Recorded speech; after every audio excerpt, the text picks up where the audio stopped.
तो दोस्तों आज हो गया 21 जुलाई 2022। यूपी समेत देश दुनिया की सभी ताज़ा बड़ी खबरें लिखा है सिर्फ आप चलिए फटाफट खबर शुरू करते हैं। उससे पहले चैनल को अब तक सब्सक्राइब ना किया हो तो फटाफट चैनल को सब्सक्राइब कर दे, लाइक कर दे, शेयर कर दे ताकि इसी तरह की खबर आप हर रोज़ देख सके। चलिए शुरू करते हैं आज की पहली बड़ी खबर।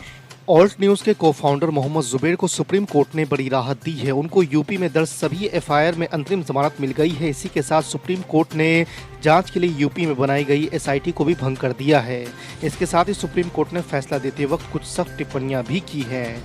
आपको बता दें कि सुप्रीम कोर्ट ने कहा कि गिरफ्तारी की शक्ति का प्रयोग संयम से किया जाना चाहिए। उन्हें कहा गया है कि जुबैर को हिरासत में रखने का कोई औचित्य नहीं है। इसके साथ ही कोर्ट ने यह भी कहा है कि वो जुबैर को ट्वीट करने से नहीं रोक सकते हैं। आपको बता दें कि यूपी सरकार ने ऐसी रोक की मांग की थी।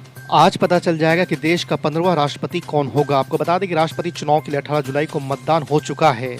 आज 11 बजे संसद भवन में मतगणना शुरू होगी। एनडीए की ओर से द्रौपदी मुर्मू जबकि विपक्ष की तरफ से यशवंत सिन्हा उम्मीदवार है।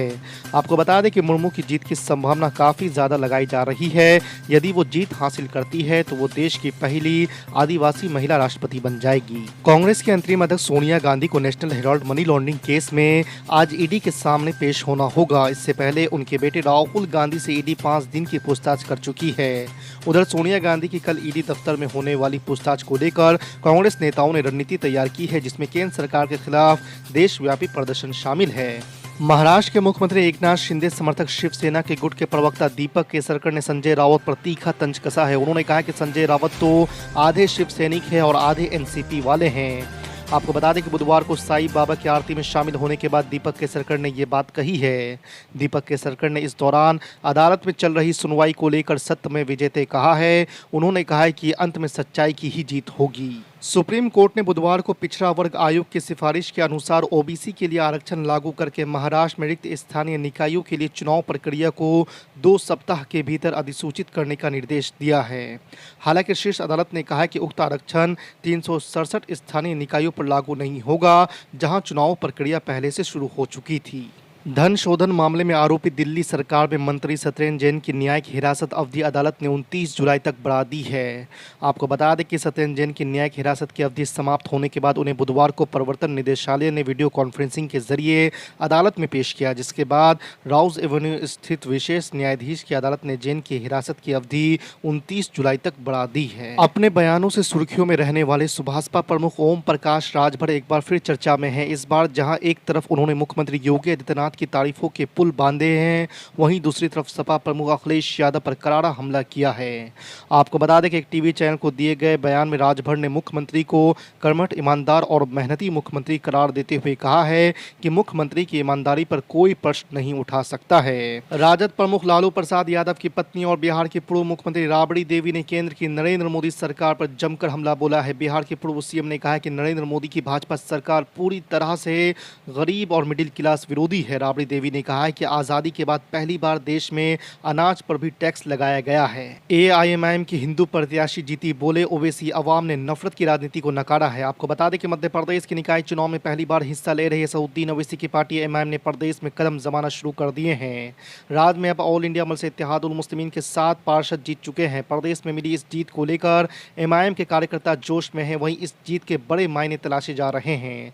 आपको बता दें कि खंडवा, बुरहानपुर, जबलपुर और खरगोन में मिली कामयाबी को लेकर असदुद्दीन ओवैसी भी बहुत खुश नजर आ रहे हैं। खासकर खरगोन में एमआईएम की हिंदू कैंडिडेट की जीत एक बड़े राजनीतिक दांव के रूप में देखी जा रही है। भाजपा की सरकार सेंधवा में, खरगोन में जुल्म किया और घरों को तोड़ दिया। याद रखो भाजपा वालों, इख्तिदार इंदिरा गांधी के पास भी नहीं रहा। याद रखो भाजपा वालों, इख्तिदार नेहरू के पास भी नहीं रहा। याद रखो भाजपा वालों, इख्तिदार मोदी के पास भी नहीं रहेगा इंशाअल्लाह ताला।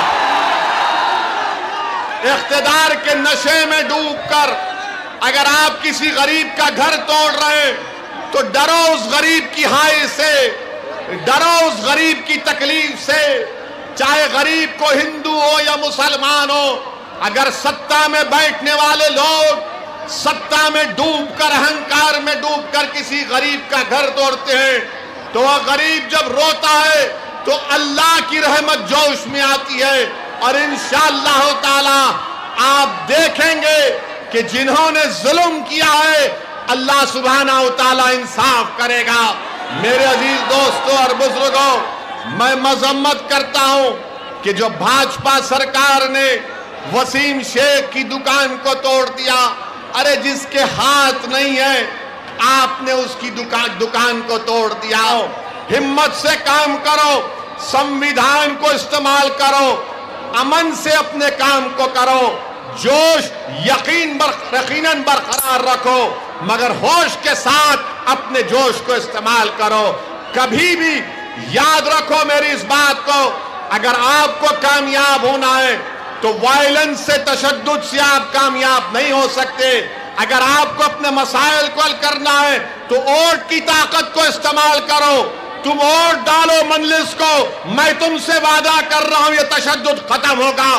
तुम मजलिस को वोट डालो, मैं तुमसे वादा कर रहा हूं जुल्म खत्म होगा। तुम वोट डालो मजलिस को, हम भारत को मजबूत करेंगे। तुम वोट डालो मजलिस को, हम एतमाद को और पैदा करेंगे भारत के संविधान में। मेरे अजीज दोस्तों और बुजुर्गों, मैं अपने बुजुर्गों से भी अपील कर रहा हूं कि आप हमारा साथ दीजिए। अगर मैं गलत हूं तो मुझे सही करो आप, अगर मैं गलत बोलता हूं तो मुझे टोको आप, मगर याद रखिए अब कांग्रेस पार्टी में दमखम नहीं रहा। अब कांग्रेस पार्टी में दमखम नहीं रहा। अब कांग्रेस पार्टी नहीं आने वाली है, याद रखो मेरी इस बात को आप। कांग्रेस पार्टी चाहे मध्य प्रदेश हो, भारत हो, बल्कि जितना जल्दी कांग्रेस पार्टी खत्म हो जाए वो भारत के लोकतंत्र के लिए बहुत अच्छा होगा, क्योंकि यही कांग्रेस पार्टी, आप बताइए गुजरात में कांग्रेस के 12 विधायक भाजपा में चले जाते हैं, मध्य प्रदेश से भाजपा में चले जाते हैं, कर्नाटक से भाजपा में चले जाते हैं और इल्जाम लगाते हैं असदुद्दीन ओवैसी के ऊपर। अरे इल्जाम लगाने से पहले अपने गिरेबान में झांक कर देख लो कि तुमने क्या किया। अगर आज मध्य प्रदेश में मुसलमान परेशान है, आदिवासी परेशान है, दलित परेशान है, तो इसकी बहुत बड़ी जिम्मेदारी कांग्रेस पार्टी पर आयद होती है। यहां पर भी कांग्रेस का नेताएं हैं, आप तैयार हो जाइए कि हमारे जाने के बाद कल से ये लोग शुरू कर देंगे प्रोपेगेंडा। अरे ओवैसी की बातों में मत आओ, ये वोट काटने के लिए आया है। मैं कांग्रेस के नेताओं को चैलेंज कर रहा हूं, कमलनाथ को चैलेंज कर रहा हूं, बताओ मेरे लड़ने से किसका नुकसान, फायदा नहीं। मैं इलेक्शन लड़ता हूं तो जीतने के लिए लड़ता हूं, भाड़ में जाए कोई हारता है या जीतता है, मुझे अपनी पार्टी को कामयाब